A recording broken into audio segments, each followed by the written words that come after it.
Kisah dimulai dengan menampilkan sebuah pegunungan yang terletak di perbatasan Mongolia, di mana selama bertahun-tahun seringkali ditemukan hal-hal aneh di sana. Ini termasuk penemuan fosil raksasa dari makhluk misterius serta mayat berusia ribuan tahun yang secara ajaib dagingnya masih utuh. Adegan pun kemudian maju lebih cepat ke tahun 1979, menampilkan seorang arkeolog terkenal bernama Profesor Yang yang mengumpulkan biru khusus dengan kode 749 untuk menyelidiki pegunungan Kunlun. Tujuannya adalah melakukan penelitian demi mendapatkan informasi lebih lanjut tentang penemuan-penemuan misterius selama bertahun-tahun. Dijaga ketat oleh prajurit-prajurit bersenjata, para pekerja melakukan tugasnya dalam penggalian. Meski terlihat kesulitan dan kelelahan, tapi mereka tetap bersemangat. Salah satunya adalah seorang pria bernama Hu Baiyi yang saat itu tiba-tiba saja tumbang. Beruntung dia segera mendapatkan pertolongan dari seorang wanita yang adalah putri dari profesor bernama Yang Ping. Ya, mereka baru saja saling berkenalan, tapi saya yakin semua bisa melihat percikan-percikan cinta di antara keduanya. Setelah berhari-hari bekerja keras, tim itu akhirnya menemukan tengkorak raksasa yang membuat semuanya terpana. Namun, perasaan tersebut tidak bertahan lama karena sesaat kemudian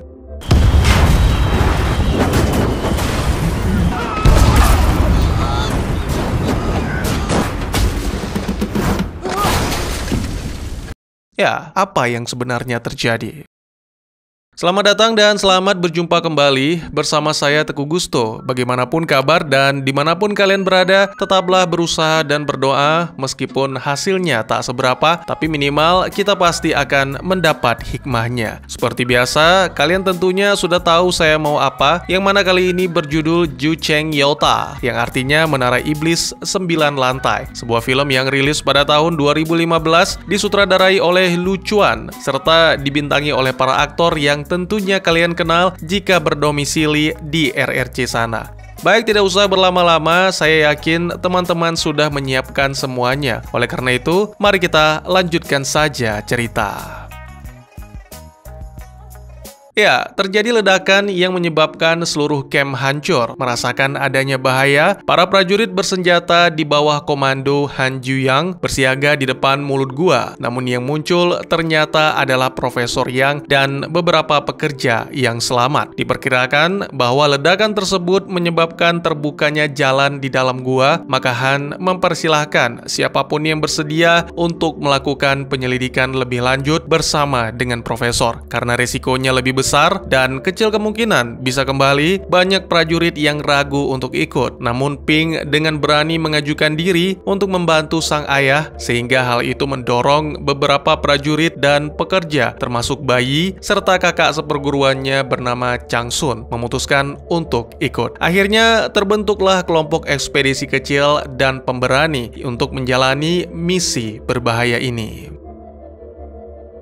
Beberapa waktu kemudian, tim mulai menjelajah melewati reruntuhan di dalam gua, sampai akhirnya menemukan jurang dan memutuskan untuk menuruninya. Kembali mereka memutuskan untuk turun lebih dalam melewati celah es yang agak sempit, sehingga mencapai tempat yang sepertinya belum pernah dijelajahi, di mana terdapat fosil-fosil besar dan aneh, yang kemungkinan adalah makhluk purba. Setelah beberapa jam menjelajah, kelompok itu pun menemukan jalan keluar yang membawa mereka ke sisi lain gunung. Profesor berbicara dengan Hu Baiyi menceritakan bahwa menurut legenda terdapat gerbang dari kerajaan kuno dan sangat rahasia di wilayah tersebut. Sayangnya pembicaraan itu terganggu akibat intervensi Chang Sun. Lalu tak lama berselang, seorang pekerja melaporkan bahwa mereka menemukan jejak kaki raksasa. Segera tim memutuskan untuk mengikuti tanpa menyadari makhluk raksasa sedang berada di sekitar mengintai kelompok itu.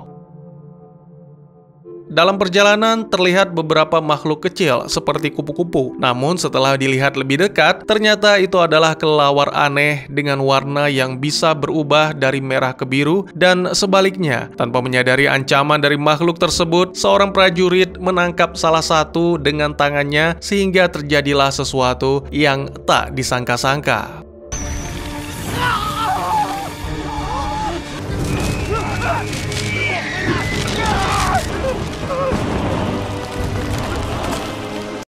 Segera setelah itu, gerombolan kelelawar menyerbu dan membakar beberapa prajurit, sampai akhirnya makhluk raksasa mendekat sehingga membuat gerombolan kelelawar itu pergi. Sayangnya, baru saja merasa lega, terjadi longsor salju yang disebabkan oleh gerakan makhluk raksasa. Dalam upaya bertahan hidup, kelompok itu pun mulai berlari menjauh meskipun beberapa dari mereka terbunuh. Sempat berhenti di depan jurang, namun karena tidak punya pilihan, semuanya pun nekat melompat.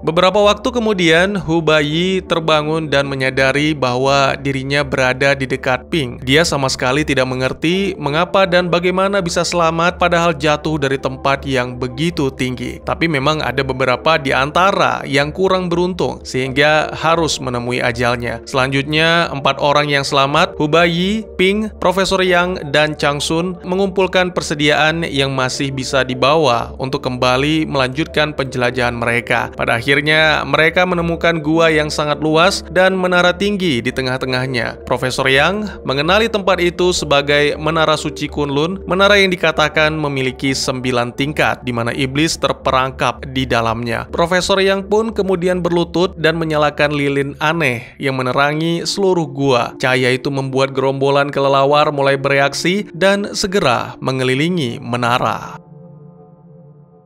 Tanpa menyadari hal itu dan mengabaikan peringatan Changsun, Profesor mengirim Hubayi dan Ping ke pintu masuk menara. Bersama-sama, keduanya berjalan perlahan dan tiba-tiba saja muncul celah dari langit-langit memancarkan cahaya terang. Segera setelah itu, gua mulai dipenuhi oleh banyak roh yang sepertinya mengetahui sesuatu yang akan terjadi. Tiba-tiba saja, Changsun bertindak nekat memadamkan lilin sehingga menggagalkan proses yang sedang terjadi. Hal itu menyebabkan gua mulai runtuh dan kelelawar pun datang untuk melancarkan serangan. Merasakan bahaya yang mendekat, Changsun tanpa ragu mengorbankan diri dengan memancing gerombolan kelelawar agar Bayi, Ping, dan Profesor dapat melarikan diri. Pada akhirnya, ketiganya memang berhasil keluar, tapi kemudian terhenti ketika menemukan air terjun. Kini giliran Bayi yang memutuskan untuk berkorban, namun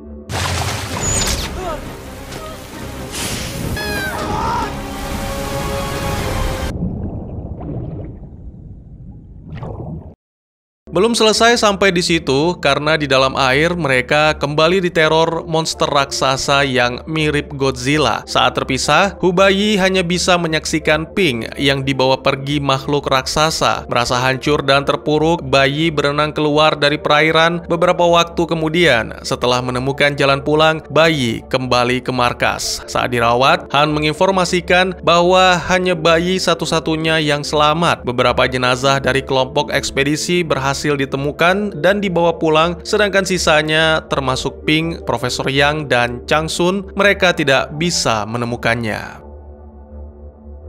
Kehilangan orang-orang yang dicintai membuat Hubayi memutuskan untuk pensiun. Tanpa memberitahu siapapun, pria itu pergi menggunakan kereta untuk pulang ke kampung halaman. Di stasiun, dia bertemu dengan seorang pria gundul, namun tidak podcast. Pria bernama Guru Wang itu mengajak Bayi untuk bekerja sebagai staf di perpustakaannya. Sejak saat itu, Bayi mulai menjalani kehidupan yang damai, namun tetap bisa memperluas wawasan dengan buku-buku. Pada suatu hari, saat makan siang di warung mewah setempat, Hubayi secara tidak terduga bertemu kembali dengan teman masa kecil yang sudah dianggap sebagai adik, yaitu Kaishuan yang bekerja sebagai penyanyi. Setelah semua momen yang menyenangkan dan mendamaikan tersebut, hal aneh mulai terjadi. Dimulai dari sebuah buku yang secara misterius ditemukan dan ternyata buku tersebut ditulis oleh Profesor Yang. Saat membacanya, Hubayi menemukan beberapa kalimat yang menerangkan tentang menara iblis, membuatnya menyadari bahwa sejak awal Profesor telah mengetahui hal itu. Lebih lanjut, Bayi menemukan hubungan antara satu dan lain hal sehingga mengerti bahwa hanya dirinya dan Ping yang bisa membuka menara iblis. Ini menjelaskan mengapa Profesor Yang mengirim mereka setelah menyalakan lilin.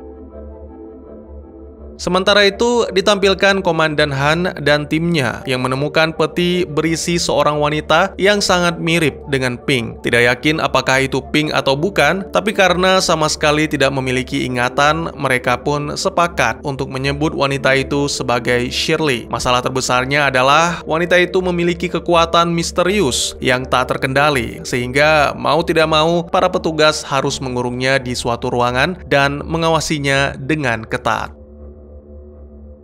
3 tahun kemudian, tim Han lagi-lagi menemukan sesuatu yang mengejutkan, yang mana kali ini adalah Profesor Yang. Segera pria itu dibawa ke markas, dan pada saat yang sama, siaran berita mengabarkan tentang beberapa kota di wilayah barat Cina yang diserang oleh makhluk misterius, sehingga menyebabkan kehancuran. Saat mengetahui hal ini, Profesor Yang berteori bahwa terbukanya menara sekaligus membuka gerbang ruang dan waktu, yang mana memungkinkan kaum setan menyusup ke dunia. Dan demi mendapatkan pengetahuan lebih lanjut, sang profesor diam-diam pergi meninggalkan markas Biro 749. Kembali ke bayi yang sepertinya terpengaruh akibat kemunculan kaum setan. Hal ini terlihat pada luka di punggungnya yang secara tiba-tiba bereaksi pada suatu momen ketika sedang membaca. Punggungnya mulai menyala dan bersamaan dengan itu, bayi menunjukkan kekuatan misterius yang tak terjelaskan.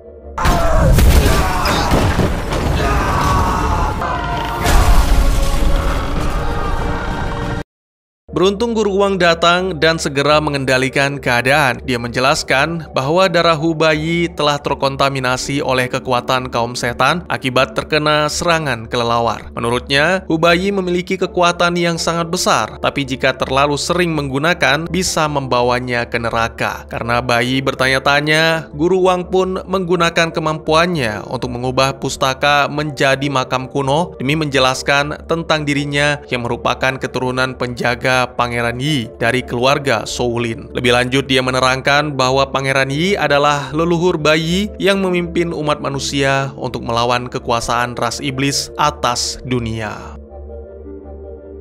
Kembali ke markas Biro 749, Shirley tampaknya telah pulih dan secara mengejutkan menyatakan keinginannya untuk mencari sang ayah dengan bantuan Hu Baiyi. 749 pun segera menyebar untuk melakukan pencarian, bahkan Han sendiri sampai turun tangan. Dia akhirnya menemukan Baiyi di perpustakaan. Tentu saja pada awalnya sang tokoh utama kita menolak, selain karena telah memutuskan pensiun. Guru Wang menjelaskan bahwa kehadiran Baiyi sangat dinantikan oleh para kaum iblis untuk membuka pintu menara. Han sudah menduganya, oleh karena itu dia menceritakan tentang Shirley yang memiliki kemiripan dengan Pink. Bahkan sang komandan itu menunjukkan foto Shirley demi membuktikan bahwa dirinya tidak berbohong. Setelah berubah pikiran bersama dengan Kai Xuan yang baru putus cinta, Baiyi ikut serta dengan Komandan Han ke wilayah utara Cina, di mana mereka diperkenalkan kepada kelompok ekspedisi yang akan pergi dalam misi untuk menemukan Profesor Yang. Selain beranggotakan para prajurit-prajurit tanggung, kelompok itu terdiri dari orang kepercayaan Han, yaitu Cheng Dong, lalu ada seorang gadis bernama Wei Wei, serta tentunya Shirley. Segera hati Baiyi terguncang saat melihat Shirley di hadapannya. Sangat disayangkan, wanita itu tidak seperti yang ada dalam ingatan Baiyi. Dia lebih dingin, licik, dan penuh tipu muslihat.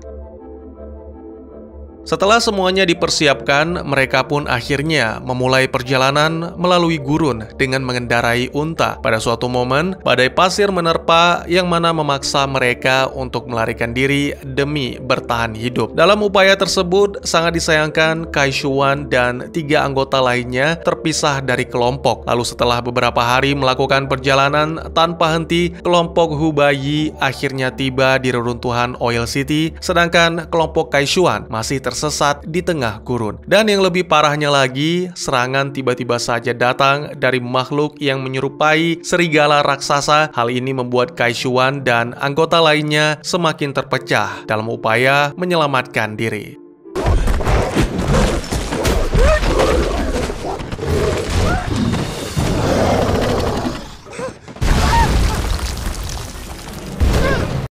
Hanya Kaishuan dan seorang anggota ekspedisi bernama Chu Qian yang berhasil menyelamatkan dan menemukan Oil City. Mereka pada akhirnya bertemu lagi dengan kelompok utama setelah mendengarkan tentang serangan monster. Hubei menyarankan agar mereka segera pergi demi menghindari pembantaian seperti yang dia alami beberapa tahun yang lalu. Namun Cheng Dong dan Shirley menolak karena bagi mereka sangat penting untuk menemukan Profesor Yang. Di tengah-tengah perdebatan tersebut, tiba-tiba saja terdengar raungan monster yang sepertinya sangat dekat. Segera semuanya bersiap dengan senjata dan melepaskan tembakan ketika melihat monster muncul di hadapan.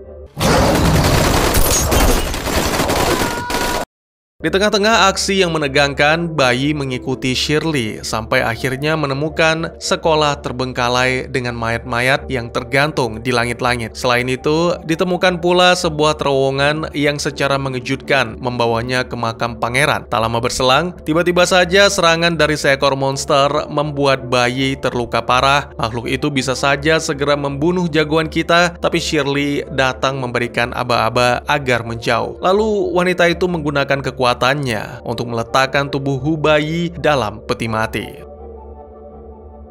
Sementara itu, monster-monster terus bermunculan sehingga membuat anggota tim ekspedisi yang lain semakin kewalahan. Segala upaya telah dilakukan, mulai dari menggunakan peluru perak sampai dengan menggunakan rocket launcher. Namun tak ada satupun yang mempan menandakan bahwa para monster sangatlah tangguh. Di sisi lain, WW mencoba cara konyol dengan menyamar menjadi salah satu manekin untuk memperdaya monster. Pada awalnya itu memang berhasil, namun karena tak bertahan lama, gadis itu pun bergegas menghampiri Kaishuan dan bersama-sama mereka berlindung di dalam bus.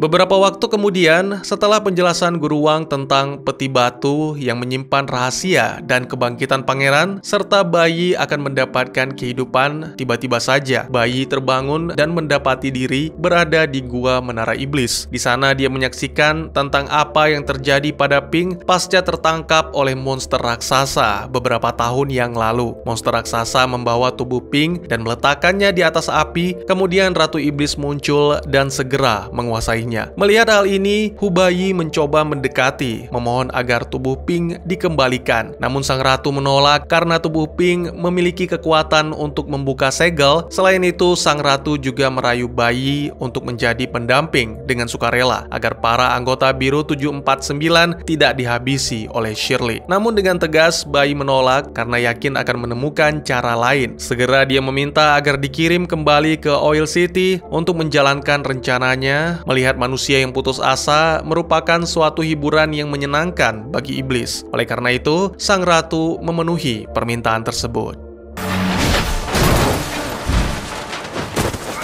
Di saat yang sama, di Oil City, Shirley muncul untuk mengendalikan semua monster serigala dan mengerahkannya untuk menyerang anggota Biru 749. Beberapa waktu kemudian, Hubei akhirnya kembali melihat salah satu monster sedang menyerang bus tempat Kaishuan dan WW berlindung. Hubei pun segera beraksi dengan menggunakan rocket launcher. Tentu saja hal itu membuat para monster lain marah dan berusaha menyerbu Bai. Namun, lagi-lagi Shirley datang menghentikan karena tanpa Hubei, segel Menara Iblis tidak akan bisa dibuka. Shirley kemudian mendekap demi memastikan keamanan Bai. Namun Bai sendiri menyadari sesuatu, bahwa Shirley tidak akan bisa dihentikan dan Pink tidak akan kembali. Oleh karena itu, secara diam-diam dia menembak Shirley dan ini membuat para monster lenyap sekaligus meruntuhkan Menara Iblis.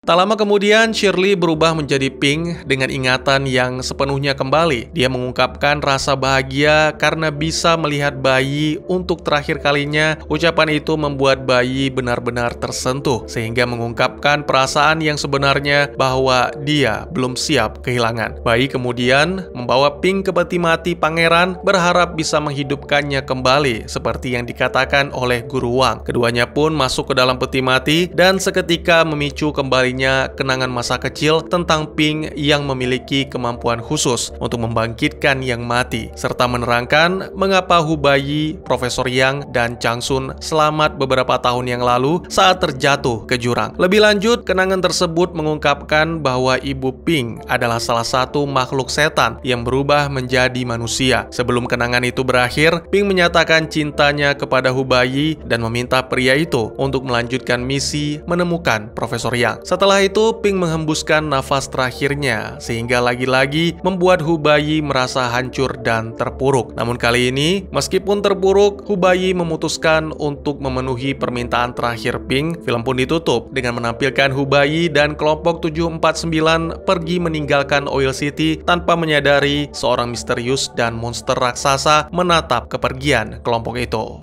Siapakah orang misterius itu? Akankah Hubai berhasil menemukan Profesor Yang? Dan tamat.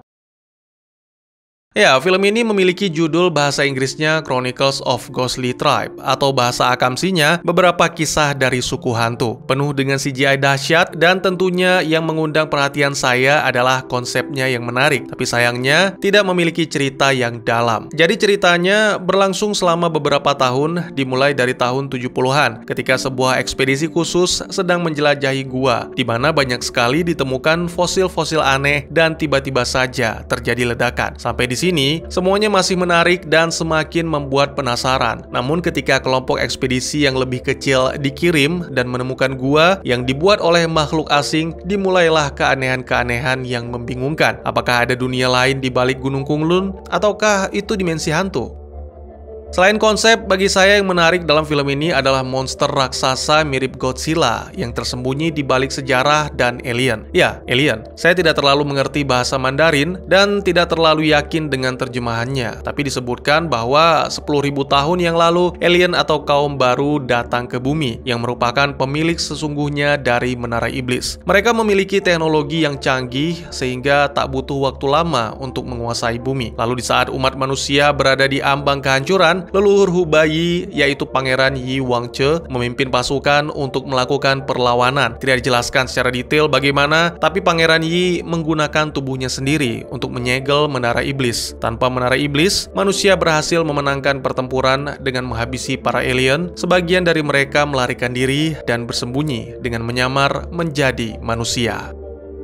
Seiring berjalannya waktu, para alien disebut dengan kaum setan atau hantu. Beberapa dari mereka ada yang menikah dengan manusia sampai memiliki seorang anak. Salah satu yang menikah dengan kaum hantu adalah Profesor Yang. Ping adalah keturunan campuran antara manusia dan alien. Oleh karena itu, dia mewarisi kemampuan sang ibu, yaitu membangkitkan makhluk yang mati. Profesor melihatnya sebagai kutukan. Oleh sebab itu, dia mencari informasi tentang Gunung Kunlun demi mengetahui lokasi Menara Iblis. Setelah menemukannya di tahun 1978, setahun kemudian Profesor yang bergabung dengan Biru 749 berhasil merekrut Hubai yang diketahui adalah keturunan Pangeran Yi. Inilah sebabnya mengapa saat ditemukannya Menara Iblis untuk kedua kalinya, Hubai diminta berjalan menuju ke pintu menara bersama dengan Ping. Tujuannya adalah agar Ratu Iblis bisa mencabut kutukan di tubuh Ping. Mengapa menyembuhkan atau menghidupkan orang mati malah dianggap kutukan? Saya juga kurang paham. Dan kemana Profesor Yang, mengapa tidak ada di Menara Iblis, itu juga sama sekali tidak dijelaskan. Seolah-olah film ini meninggalkan sebuah tanda tanya besar kepada kita sebagai suatu persiapan untuk sequel. Tapi pada kenyataannya, sama sekali tidak ada sequel. Film-film Mojin yang lain menceritakan petualangan yang berbeda dari Hubai dan Shirley, salah satunya seperti film yang sudah saya buatkan alur ceritanya, berjudul Yunnan Chonggu atau Mojin, The Worm Valley.